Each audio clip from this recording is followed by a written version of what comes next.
Hello and welcome to the February live stream. We've got an interesting topic today. I'm joined by my co-host Alvin Reyes, and we're going to be talking about Hello, hello. accessibility.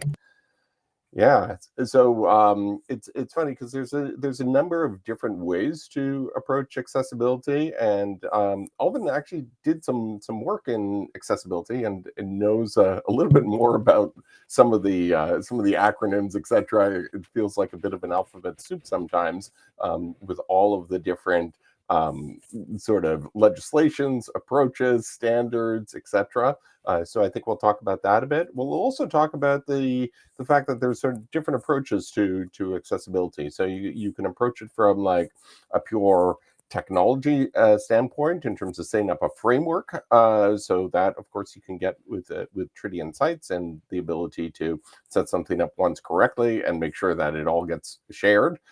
There's also partner solutions as well that help with the monitoring and help with the overall life cycle and verification of accessible content.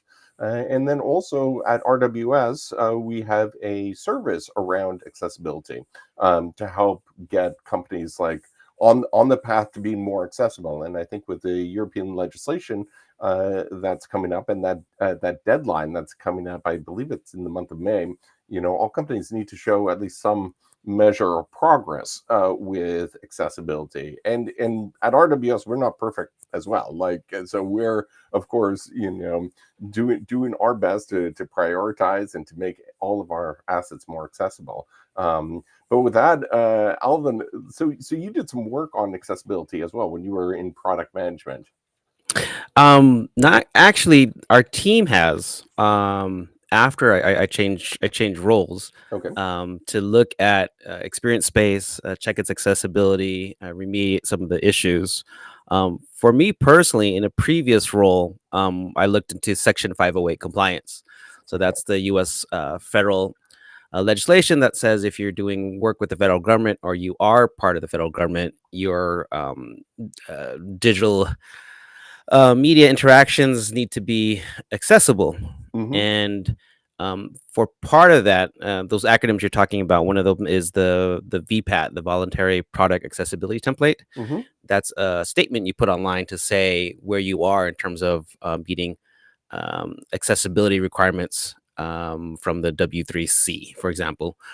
And again, like to your point about being perfect, the VPAT isn't to say you're completely accessible. It's more about where you are in terms of meeting these requirements to make your website or your interactions more accessible. So yeah, it was interesting. One of the things that I don't know if it's a pet peeve that keeps coming up is when you mention accessibility, a lot of people will say, "Oh yeah, alt tags," and I don't know if I want to nitpick because they're attributes Yeah. instead of tags. They're not tags. They're actually they're not Right. they're Sure. attributes on Attributes on a HTML tag. elements, Right. right? So, but I'm just Yeah. I try not to be a know-it-all like that. Uh, yeah, but it is interesting, and it is interesting that there are a lot of ways that you can, you know, make things more accessible. Even, for example, in Tridion, when I go into Experience Space and I show the rich text editor, I do something as basic as, oh, I'm just going to throw in a table.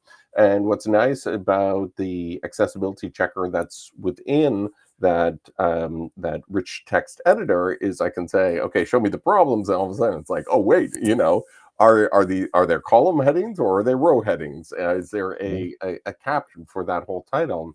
And I think sometimes it can be very instructive, even just to turn on a screen reader, just for your own edification, just to see like what it's like for somebody who's not able to who's not able to read the screen and who's relying on different types of devices to get the information.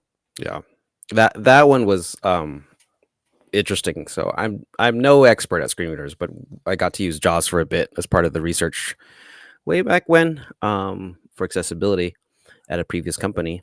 And the advice is one thing, but when you hear it, it's different. So one example is when you make links, ideally they're descriptive Mm-hmm. rather than click here. Right. Yeah. But with a screen reader, you're listening through the links, and you can move forward and back using your keyboard shortcuts. And a list of 10 links will say click here, click here, click here, click here, click here. Yeah. And I was like, okay, that now it makes it more tangible. So if you Yeah. do get a chance, I'd definitely recommend um, trying to explore the internet without your screen on. For Mhm. example, try a screen reader, Yeah. learn a little bit more. And the other thing is, accessibility goes beyond just people with disabilities. Like, I have bifocals now, so I appreciate bigger fonts and larger images. Um, and it's about making things better for everyone. And from a business perspective, that's you don't want to leave money on the table. So yeah, Yeah, yeah. it's Well, definitely important. definitely like better serving your audience. Like, and it's funny because sometimes if even if you're making things more, accessible for people with disabilities, it actually, as a byproduct, helps everyone out. Yeah. If you can remove like two steps from the purchasing process that were kind of extraneous and pretty bad accessibility wise, that's Yep. going to help everybody go forward. So I think that's also another sort of interesting thing. And I also think too that there's a whole, we're seeing a lot of companies scramble right now and like, oh my goodness, let's fix things up on the website. But I think it's not only important to go in there, analyze what needs to get fixed up now, but then also sort of set up a framework so that you're able to like not introduce accessibility problems in the future, or you've got ways to capture it. And I always talk to people about, well, try to capture some of those accessibility problems, as high up as you can. So, for example, with the content authors, make it a practice to hit the accessibility checker on, the articles that they're Yep. doing. Or we've got a product from a partner of ours, AAA now.ai, that can do a verification of the individual pages that you've got published. Yes. So Yep. there's a lot of different ways, I think, to sort of pick up these accessibility problems that are going to get introduced in the content lifecycle. And I think also an important element.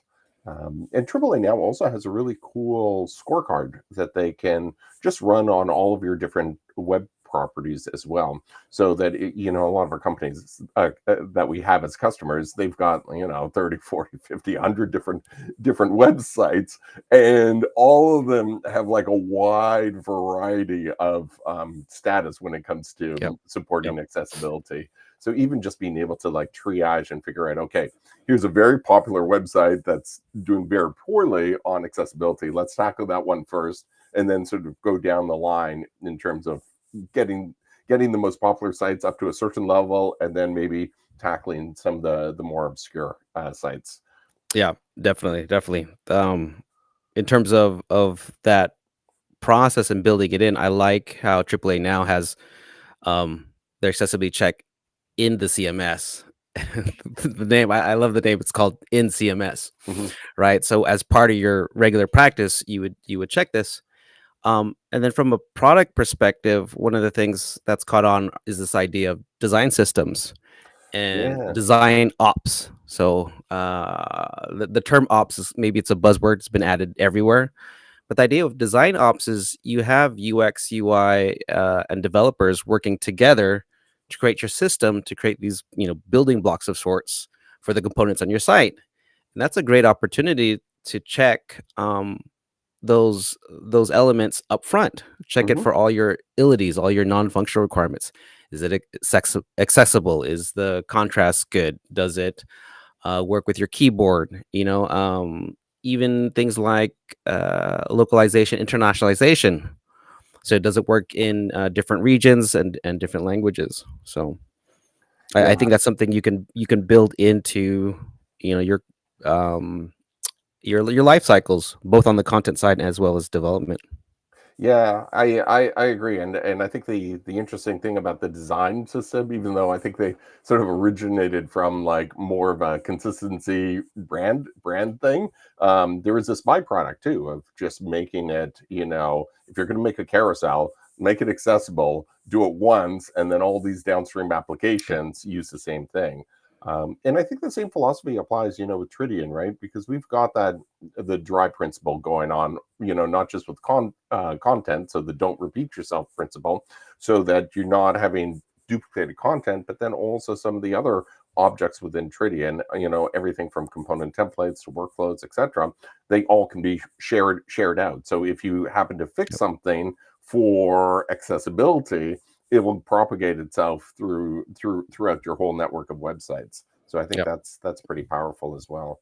Um, And with the shift to semantic content model. So the idea is your schema, your definition of content is a thing, like an article. It's not mhm. a new idea, but you can build that into all the different channels. So for customers who are going, headless, where you're not putting the rendering inside the content manager, it's on the other side. You can kind of connect that the idea that this article will be accessible or has accessibility features across your different channels, because it's not always the web, of course. Yeah, yeah. Well, and that's also an interesting point too. So we've been talking. Of course, we're a little bit Tridian focused on this podcast, but there's also on the RWS accessibility services, they also have a practice around PDFs and just making PDFs accessible for people with disabilities as well. So it is interesting to think about like accessibility not just around the web portion, but then also around PDFs, and even some of our customers use kiosks for their trading content, and a Mhm. number of those kiosks also allow you to plug in a set of headphones, so to have like matching content that either is visual, or to allow somebody to plug in headphones into the kiosk and listen to the content. Yep. Yep. Yep. And we've talked about SEO before, but it's all related. In the end, you want content that's readable by humans, all kinds of humans, and all kinds of machines, which of course leads to the idea of AI being able to find your content and talk about it. So it's all coming together before we get to That's a the very funny singularity, thing. right? Yeah, making your content accessible, but also for the machines. Don't forget Yeah, about for the them. you gotta be nice to the machines. Yeah. Oh, that's funny. Yeah, so I guess so we've got a couple of things that are coming up. So on the one hand, within Tridion, we can help you on the professional services side if you're having trouble, doing accessibility. And I would also recommend for anybody who's on the podcast to also go to some of your websites, and you can run Google Lighthouse directly from Chrome, just to get an idea about how accessible your site is today. So you go into Google Chrome, press inspect, and then head over to the tab that says Lighthouse. So Lighthouse is like a really good free way to get started. As you realize that there might be some issues that you need to address, like feel free to reach out to our professional services, because we can not only help you out on the template level, but as I mentioned before, we've got this whole services package as well that could really help you do an audit, like plan, etc. And then the final thing is, we also have partners that are in the accessibility space. I think the one that we're seeing the most traction with is AAA now, but we also have partnerships with Site Improve as well. So those are all things to consider about, like, how you can fix up the ecosystem.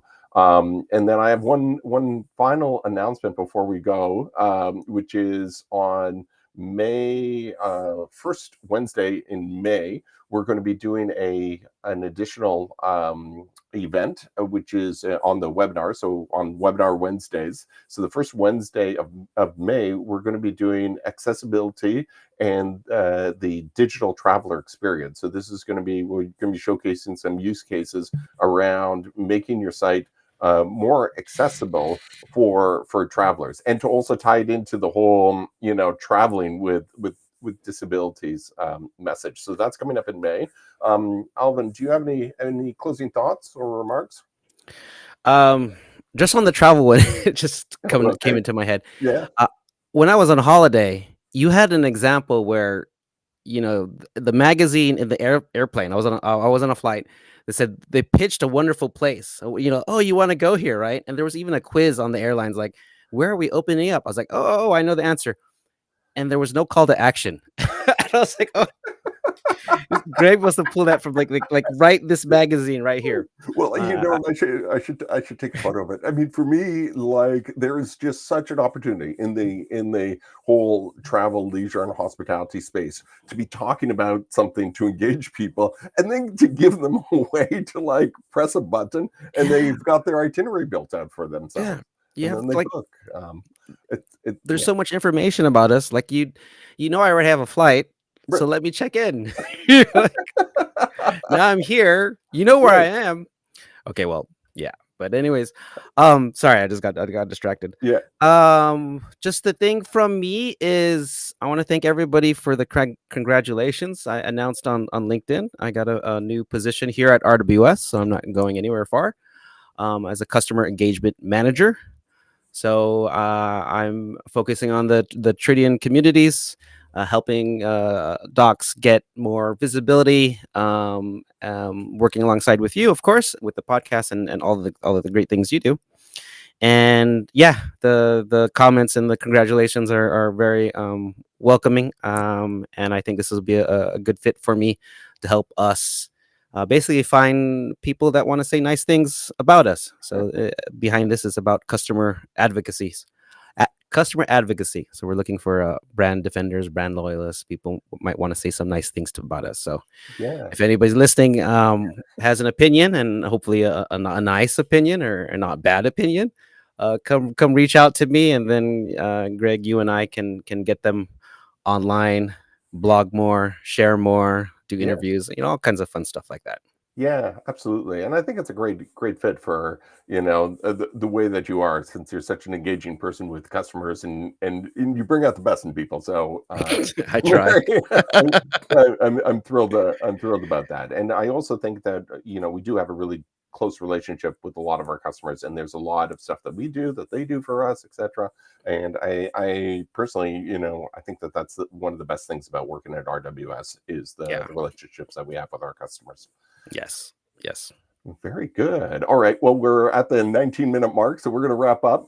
Thank you, everybody. And if any of the airlines are going to be going to the aviation festival in Singapore, hope to see you there. If not, we'll catch up again at the live stream next month.